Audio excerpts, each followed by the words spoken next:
Hi guys, ഞാനിവിടെ വന്നേക്കുന്നത് നിങ്ങൾക്കൊരു സാധനം കാണിച്ചിട്ടാണ്. ഇതാണ് ഉണ്ണിമാങ്ങ എന്ന് ഞാൻ പറയും. ഇവിടെ തലശ്ശേരിയിലൊക്കെ കടക്കാച്ചി മാങ്ങ എന്ന് പറയും. പക്ഷേ ഇതിൻ്റെ മാമരം ഇപ്പം നമുക്ക് ഇല്ല.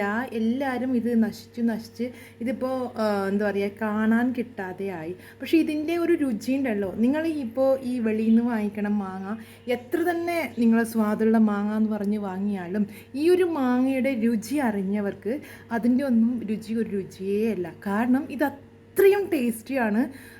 ഇത് കഴിച്ചുള്ളവർക്ക് ഇതിൻ്റെ മനസ്സിലാവും എന്തൊരു രുചിയാണ് ഇതെന്ന്.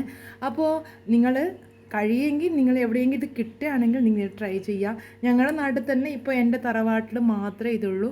ബാക്കി എല്ലാവരും ഈ മാമരം വെട്ടിക്കളഞ്ഞു. അപ്പോൾ ഇതിൻ്റെ ചെടി വെക്കാൻ ആഗ്രഹമുള്ളവർ ഇത് നട്ടുപിടിപ്പിക്കുക.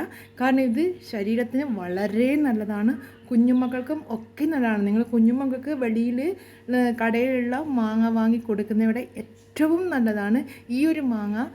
ഒരെണ്ണം കഴിച്ചാൽ മതി കേട്ടോ. പിന്നെ ഇതിൻ്റെ കറി വെക്കാറുണ്ട്, മാമ്പഴക്കറി ഞങ്ങൾ പറയും. അപ്പോൾ ഇത് തേങ്ങ അരച്ചിട്ട് സൂപ്പറായിട്ട് കറി വെക്കും എൻ്റെ അമ്മ.